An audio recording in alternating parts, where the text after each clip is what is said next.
বিএনপির স্থায়ী কমিটির সদস্য সালাউদ্দিন আহমেদ মঙ্গলবার আন্তর্জাতিক অপরাধ ট্রাইব্যুনালে সাবেক প্রধানমন্ত্রী শেখ হাসিনা সহ 7 জনের বিরুদ্ধে গুমের অভিযোগ দায়ের করেছেন। এ সময় তিনি বলেন, ফ্যাসিস্ট শাসনে যারা গুম, খুন এবং নির্যাতনের শিকার হয়েছেন তারা অভিযোগ দায়ের করতে পারেন। অভিযোগ দায়েরের পর সাংবাদিকদের সাথে আলাপকালে সালাউদ্দিন আহমেদ বলেন, গুম খুনের ঘটনায় আন্তর্জাতিক অপরাধ ট্রাইব্যুনালে মামলা হিসেবে দায়ের হবে, কিন্তু এখন পর্যন্ত এ বিষয়ে দৃশ্যমান কোনো কার্যক্রম দেখা যায়নি, যা অত্যন্ত হতাশাজনক। তিনি আরও বলেন, শেখ হাসিনা সহ গুম খুনের সাথে যারা জড়িত তাদের অবশ্যই বিচার করতে হবে।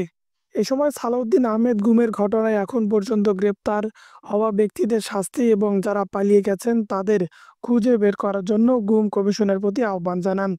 তিনি বলেন, সাবেক সেনা কর্মকর্তা জিয়াউল হাসান সহ গুমের সঙ্গে জড়িত ব্যক্তিদের আইনের আওতায় আনা উচিত। এই সরকারের দায়িত্ব হলো সবার বিরুদ্ধে আইনগত ব্যবস্থা নেওয়া এবং গুম খুনের সংস্কৃতি বন্ধ করা। নিজের গুম হওয়া প্রসঙ্গে সালাউদ্দিন আহমেদ বলেন, আমি আগে থেকে গুম কমিশনের সঙ্গে যোগাযোগ করেছি। 2015 সালের 10 মার্চ রাতের উত্তরায় একটি বাসা থেকে আইনশৃঙ্খলা বাহিনীর পরিচয়ে সশস্ত্র বাহিনীরা আমাকে তুলে নিয়ে যায়। প্রায় 61 দিন পর আমাকে একটি অন্য দেশে নিয়ে যাওয়া হয়। তিনি আরও জানান, যত সময় ধরে আমাকে আটক রাখা হয়েছিল সেই সময় অভ্যন্তরীণ পরিবেশ সহ অন্যান্য বিষয়ে গুম কমিশনের কাছে তুলে ধরেছি।